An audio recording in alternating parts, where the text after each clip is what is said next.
Hello guys, आज हम पढ़ेंगे हिंदी साहित्य का सेकंड चैप्टर आर्चन की सभ्यता, जो सरदार पूर्ण सिंह द्वारा रचित है।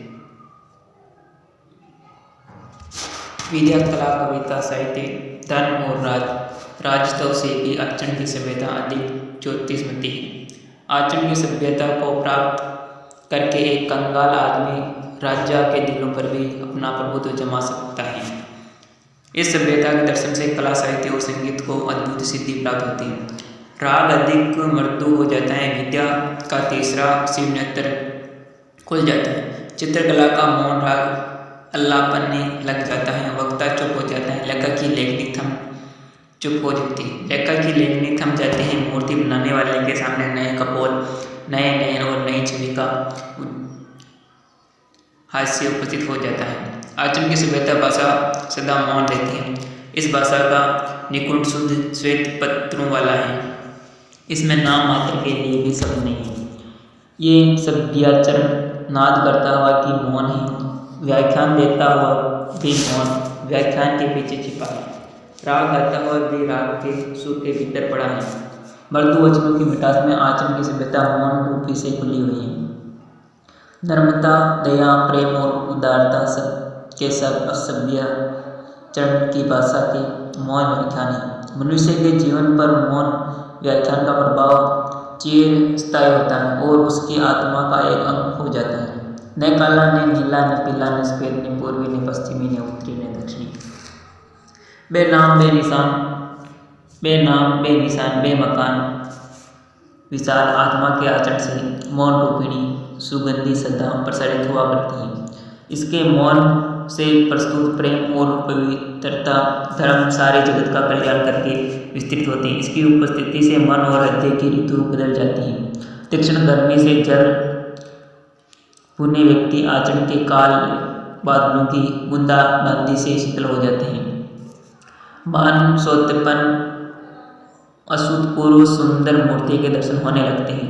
मौन रूपी व्याख्यान की मेहंदी इतनी बलवती, इतनी अर्थवती और इतनी प्रभावती होती है कि उसके सामने क्या मातृभाषा, क्या साहित्य भाषा और क्या अन्य देश की भाषा सब की सब तुच्छ प्रतीत होती है। अन्य कोई भाषा दिव्य नहीं, केवल आर्चन की मौन भाषा ही ईश्वरीय है। विचार करके देखो, मौन व्याख्यान किस तरह आपके हृदय की नाड़ी नाड़ी में सुंदरता को पिरो देता है।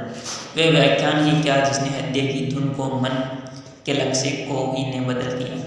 चंद्रमा की मंद मंद हंसी का शरद ऋतु से क्लेशातुर हुए पुरुष इसकी सुगंध में अटल वसंत ऋतु के आनंद का पान करते हैं। आचरण के नेत्र एक असुर से जगत भर के नेत्र भीग जाते हैं। आचरण के आनंद नृत्य से उनमें विष्णु होकर वृक्षों और पर्वतों तक के हृदय नृत्य करने लगते हैं। आचरण के मौन व्याख्यान से मनुष्य को एक नया जीवन प्राप्त होता है। नए नए विचार से ही प्रकट होने लगते हैं। सुख काष्ठ सचमुच ही हीरे ही हरे हो जाते हैं। सूखे कूपों में जल भर जाता है, नए नेत्र मिलते हैं। कुल पदार्थों के साथ एक नया मैत्री भाव उठ पड़ता है। सूर्य, जल, वायु, पुष्प, पत्थर, घास पात, नर नारी और बालक तक में एक तारागण के कटाक्ष पूर्ण प्राकृतिक मौन व्याख्यान का प्रभाव किसी कवि के दिल में घुसकर देखो। सूर्यास्त होने के पश्चात श्री केशव चंद्र सेन और महर्षि देवेंद्र नाथ ठाकुर की सारी रात एक क्षण की तरह गुजार दी। ये तो कल की बात है। कमल और नरगिस में नयन देखने वाले नेत्रों से पूछो कि मौन व्याख्यान की प्रभुता कितनी दिव्य है। प्रेम की भाषा शब्द रहित है, नेत्रों को कपोलों की, मस्तक की भाषा भी शब्द रहित है। जीवन का तत्व भी शब्द से परे है। सच्चा आचरण, प्रभावशील, अचल स्थित संयुक्त आचरण है तो साहित्य के लंबे व्याख्यानों से उठा जा सकता है। न वेद की श्रुतियों के मीठे उपदेश से, न अंजिल से, न कुरान से, न धर्म चर्चा से, न केवल सत्संग से जीवन के अरण्य में घुसे हुए पुरुष पर प्रकृति और मनुष्य के जीवन की मौन व्याख्यानों के यत्न से सुनार के छोटे हथौड़े की मंद मंद चोटों की तरह आर्चन का रूप प्रत्यक्ष होता है। बर्फ का दुपट्टा बांधे हुए हिमालय इस समय तो अति सुंदर, अति ऊंचा और अति गौरवान्वित मालूम होता है, परंतु प्रकृति ने एक गणित शताब्दियों के परिश्रम से रेत का एक परमाणु समुद्र के जल में डुबो कर और तन को अपने सुडौल करके इसे हिमालय के दर्शन कराएं। आचरण भी हिमालय की तरह एक ऊंचे कलश वाला मंदिर है। ये वह आम का पेड़ है जिसको मदारी एक क्षण में तुम्हारी आंखों में मिट्टी डालकर अपनी हथेली पर जमा दी। इसके बनने में अनंत काल लगा। पृथ्वी बन गई, सूर्य बन गया, तारांगण आकाश में दौड़ने लगे, परंतु अभी तक आचरण के सुंदर रूप के पूर्ण दर्शन नहीं हुए। कभी कभी उसकी अत्यकाल चट्टान अवश्य दिखाई देती है। पुस्तकों में लिखे हुए नुस्खों से तो और भी अधिक भेद भी हो जाती है। सारे वेद और शास्त्र भी यदि खोल कर पी लिए जाए तो भी आदर्श आचरण की प्राप्ति नहीं होती। आचरण प्राप्ति की इच्छा रखने वाले को तर्क से कुछ भी सहायता नहीं मिलती है। शब्द और वाणी से साधारण चिन्ह के चौंचले ही ये आचरण की गुप्त गुहा में नहीं प्रवेश कर सकती। वहाँ इनका कुछ भी प्रभाव नहीं पड़ता। वेद इस देश के रहने वाले के विश्वास अनुसार ब्रह्मवाणी है, परंतु इतना काल व्यतीत हो जाने पर भी आज तक वे समस्त जगत की भिन्न भिन्न जातियों को संस्कृत भाषा नहीं भुला सके, नहीं समझा सके, नहीं सिखा सके। यह बात कैसे? ईश्वर तो सदा मौन है, इसलिए ये मौन शब्द और भाषा का विषय नहीं। ये केवल आचरण के कान में गुरु मंत्र फूंक सकता है। वह केवल ऋषि के दिल में वेद का ज्ञानोदय कर सकता है। किसी का आचरण वायु के झोंके से हिल जाए तो हिल जाए, परंतु साहित्य और शब्द की कौलदानजी और आंधी से उसके सिर के एक बाल तक का मौका नहीं होना एक साधारण बात है। पुष्प की कोमल पंखुड़ी के स्पर्श से किसी को रोमांच हो जाए, जल की शीतलता से क्रोध और विषय वासना शांत हो जाए, बर्फ के दर्शन से पवित्रता आ जाए, सूर्य की ज्योति से नेत्र खुल जाए, परंतु अंग्रेजी भाषा का व्याकरण चाहे वे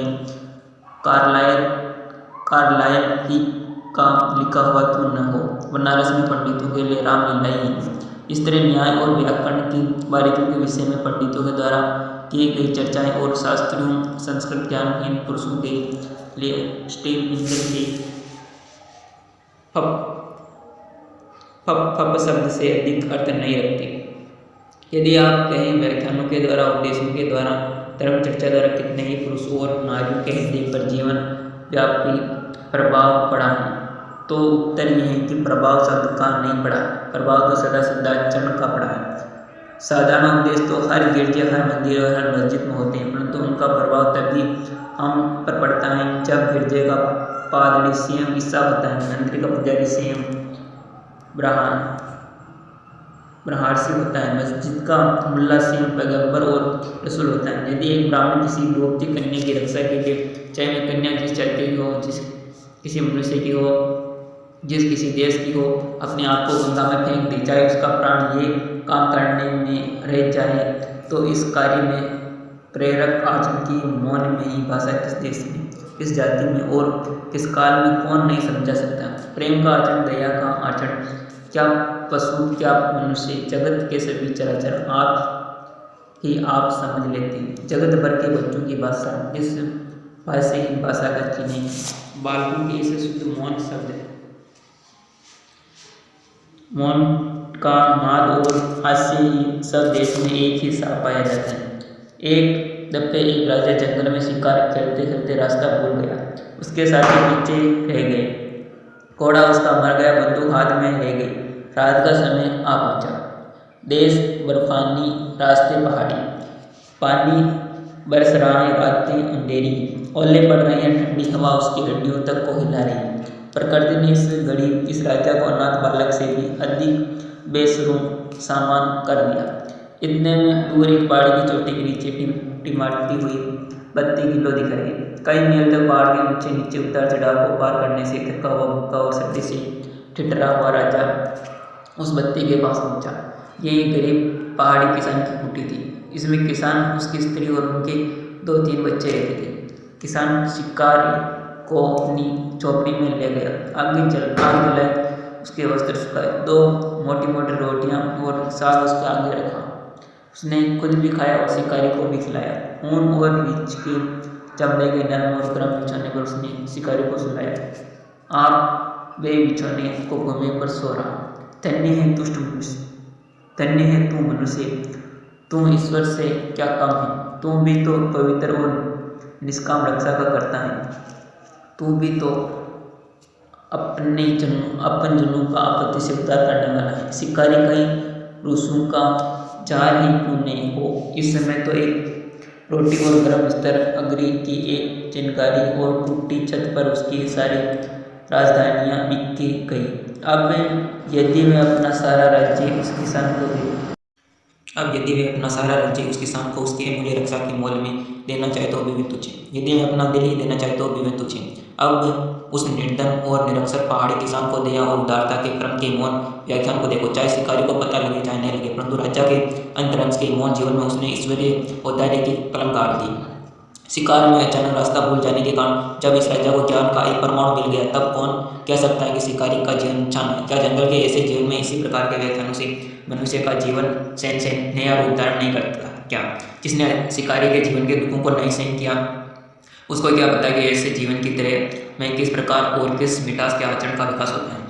इसी तरह क्या एक मनुष्य के जीवन में और क्या एक जाति के जीवन में पवित्रता और एक पवित्रता भी जीवन के आचरण को भली बातें करती हैं और उस पर भली बाती कुंदन करती हैं। जगह और मधु यदि पक्के लुटेरे न होते तो महाप्रभु चैतन्य के आचरण संबंधी मौन व्याख्यान को ऐसी दृढ़ता से कैसे ग्रहण करते हैं। नग्न नारी को स्नान करते देख सूरदास जी यदि कृष्णापर्ण किए गए अपने हृदय को एक बार फिर उस नारी को सुंदरता निरखने में नहीं लगाते और उस समय फिर एक बार एक पवित्र नहीं होते। सूर सागर में प्रेम का वे मौन व्याख्यान आचरण का वे उत्तम आदर्श कैसे दिखाई देता है। कौन कह सकता है कि जीवन की पवित्रता और एक पवित्रता के प्रति लगती भाव से संसार के आचरणों के एक अद्भुत पवित्रता का विकास नहीं होता। यदि मेरी मांडली पेशा नहीं होती तो कौन उसे ईशा के पास ले जाता और ईशा के मौन व्याख्यान के प्रभाव से किस तरह आज वह हमारी पूजनीयता माता बनती है। कौन कह सकता है कि तुरु की सौतेली माँ अपनी कठोरता से तुरु को अटल बनाने में वैसी ही सहायक नहीं हुई जैसे तुरु की माता। मनुष्य का जीवन इतना विशाल है कि उसमें आचरण को रूप देने के लिए नाना प्रकार के ऊंचे नीचे और भले बुरे विचार, अमीरी और गरीबी, उन्नति और अवनति इत्यादि सहायता पहुँचाते हैं। पवित्र है पवित्रता उतने ही बलवती हैं जितने की पवित्र और पवित्रता जो कुछ जगहों में हो रहा है। यह केवल आचरण के विकास के अर्थ हो रहा है। अंतरात्मा वही काम करते हैं जो बाह्य पदार्थों के संयोग का प्रतिबिंब होता है, जिनको हम पवित्र आत्मा कहते हैं। क्या पता है कि किन किन कुकों से निकलकर वे अबुद्धि को प्राप्त हुए, जिनको हम धर्मात्मा कहते हैं। क्या पता है किन किन अधर्म को करके वे धर्म जान पा सके, जिनको हम सत्य कहते हैं और जो अपने जीवन में पवित्रता को ही सब कुछ समझते हैं। क्या पता वह कुछ काल पूर्व बुरी और अधर्म पवित्रता में लिप्त रहे हो। क्या अपने जन्म जन्मांतर के संस्कारों से भरी हुई अंधकार में कोठरी से निकल ज्योति, अंधकार में कोठरी से निकल ज्योति और स्वच्छ वायु से परिपूर्ण खुले हुए देश में जब तक अपना आचरण अपने नेत्र नहीं खोल चुका हो, तब तक धर्म के कूट तत्व कैसे समझ में आ सकते हैं। नेत्र रहित को सूर्य से क्या लाभ है। कविता, साहित्य, पीर, पैगंबर, गुरु, आचार्य, ऋषि आदि के उपदेशों से लाभ उठाने का यदि आत्मा में बल नहीं तो उनसे क्या लाभ है। क्या जब तक ये जीवन का बीज पृथ्वी के मलमूत्र के ढेर में पड़ा अथवा जब तक वह खाद की गर्मी से अंकुरित नहीं हुआ और प्रस्फुटित होकर उससे जो नए पत्ते ऊपर नहीं निकल आई, तब तक ज्योति और वायु किस काम की। जगत के अन्य संप्रदाय अनदेखी और अनजानी वस्तुओं का वर्णन करते हैं, पर अपने नेत्र तो अभी माया के पटल से बंद ही और धर्मानुभव के लिए मायाजाल में उनका बंद होना आवश्यक भी है। इस कारण मैं अनेक अर्थ कैसे जान सकता हूँ। वह भाव व आचरण जो आचार्यों के हृदय में थे और जो उनके शब्दों के अंतर्गत मौनावस्था में पड़े हुए हैं, उनके साथ मेरा संबंध जब तक मेरा भी आचरण उसी प्रकार का नहीं हो जाए तब तक हो ही कैसे सकता है। ऋषि को तो मौन पदार्थ भी उपदेश दे सकते हैं, टूटे फूटे शब्द भी अपना अर्थ हासिल कर सकते हैं। तुझ से भी तुझ वस्तु उसकी आंखों में उसी महात्मा का चिन्ह है जिसका चिन्ह उत्तम से उत्तम पदार्थ है। राजा में फकीर छिपा है और फकीर में राजा, बड़े से बड़ा पंडित में मूर्ख छिपा है और बड़े से बड़े मूर्ख में पंडित छिपा है। वीर में कायर और कायर में वीर सोता है, पापी में महात्मा और महात्मा में पापी डूबा हुआ है। वह आचरण जो धर्म संप्रदाय के अनुच्चारित शब्दों को सुनाता है, हमसे कहा क्या, जब वही नहीं तब फिर क्यों नहीं। संप्रदाय हमारे मानसिक महाभारतों का कुरुक्षेत्र बने क्या, क्यों नहीं। ए प्रेम, ए पवित्र, हत्या और हत्याचारी संप्रदाय के नाम से हमारा खून करे। कोई भी संप्रदाय आचरण रहित पुरुषों के लिए कल्याणकारक नहीं हो सकता है और आचरण वाले पुरुषों के लिए सभी धर्म संप्रदाय कल्याणकारक ही। सच्चा साधु धर्म को गौरव देता है, धर्म किसी को गौरवान्वित नहीं करता। आचरण का विकास जीवन का परमोद्देश्य है। आचरण के विकास के लिए नाना प्रकार की सामग्रियों का जो संसार संभूत शारीरिक प्राकृतिक मानसिक और आध्यात्मिक जीवन में वर्तमान है, उन सबका क्या एक पुरुष और क्या एक जाति के आचरण के विकास के साधनों के संबंध में विचार करना होगा। आचरण के विकास के लिए जितने क्रम हैं, उन सबको आचरण के संगठनकर्ता के धर्म के अंग मानना पड़ेगा। चाहे कोई कितना ही बड़ा महात्मापूर्ण हो, वह निश्चयपूर्वक यह नहीं कह सकता कि यूँ ही करो और किस तरह नहीं। आचरण की सभ्यता की प्राप्ति के लिए वह सबको एक पद नहीं बता सकता।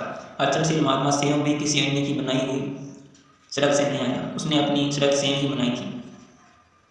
इसी से उसके बनाए हुए रास्ते पर चलकर हमें भी अपने आचरण को आदर्श के ढांचे में नहीं डाल सकते।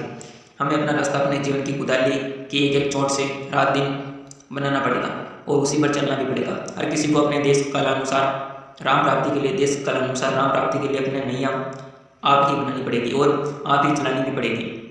यदि मुझे ईश्वर का ज्ञान नहीं होता तो ऐसे ज्ञान से क्या प्रयोजन। जब तक मैं अपना हथौड़ा ठीक ठाक चलाता हूँ और रूपी लोहे को तलवार के रूप में कर देता हूँ, तब तक मुझे यदि ईश्वर का ज्ञान नहीं तो नहीं होने दो। उस ज्ञान से मुझे प्रयोजन ही क्या। जब तक मैं अपना उद्धार ठीक और शुद्ध रीति से किए चाहता हूँ, तब तक यदि मुझे आध्यात्मिक पवित्रता का भाव नहीं होता तो न होने दो। उससे सिद्धि ही क्या हो सकती है। जब तक किसी जहाज के कप्तान के हृदय में इतनी वीरता भरी हुई है कि वह महानायक समय में भी अपने जहाज को नहीं छोड़ता, तब तक यदि वह मेरी और तेरी दृष्टि में शराबी और संयंत्रण है तो उसे वैसा ही होने दो। उसको बुरी बातों से हमें प्रयोजन ही क्या। आंधी हो, बर्फ हो, बिजली की सड़क कड़क हो, समुद्र का तूफान हो, वे दिन रात आंखें खोले अपने जहाज की रक्षा के लिए जहाज के पुल पर घूमता हुआ अपने धर्म का पालन करता है। वह अपने जहाज के साथ समुद्र में डूब जाता है, परंतु अपना जीवन बचाने के लिए कोई उपाय नहीं करता है। क्या उसका आचरण का ही अंश मेरे तेरे बिस्तर और आसन पर बैठे बिठाए के वे निरर्थक शब्दों के भाव का कम हेतु का है। भाव कम हेतु का है। न मैं किसी गिरजे में जाता हूँ, न किसी मंदिर में, न मैं नमाज पढ़ता हूँ, न ही रोजा रखता हूँ, न संध्या ही करता हूँ और न कोई एक पूजा ही करता हूँ, न किसी आचार्य के नाम का मुझे पता है और न किसी के आगे मैंने सिर ही झुकाया है। तो इससे प्रयोजन हो क्या और इससे हानि भी क्या है। मैं तो अपनी खेती करता हूँ, अपने हल और बैलों को प्रातःकाल उठकर प्रणाम करता हूँ। मेरा जीवन जंगल के पेड़ों और पत्तों की संगति में गुजरता है। आकाश के बादलों को देखते मेरा दिन निकल जाता है। मैं किसी को धोखा नहीं देता। हाँ, यदि कोई मुझे धोखा दे तो उससे मेरा कोई हानि नहीं। मेरे खेत में अन्न उग रहा है, मेरा घर अन्न से भरा है। बिस्तर के लिए मुझे कमली काफी है, कमर के लिए लंगोटी और सिर के लिए एक टोपी बस है। हाथ पाँव मेरी बलवानी, शरीर मेरा निरोगी है। भूख खूब लगती है। बाजरा और मकई, छाछ और दही, दूध और मक्खन मुझे और बच्चों को खाने के लिए मिल जाता है। क्या इस किसान की सादगी और सच्चाई में वह मिठास नहीं जिसकी प्राप्ति के लिए भिन्न भिन्न धर्म संप्रदाय लंबी चौड़ी और छोटी छोटी बातों द्वारा दीक्षा दिया करते हैं। जब साहित्य संगीत और कला की हत्ती ने रोम को घोड़े से उतारकर मखमल की कद्दू पर लिटा दिया, जब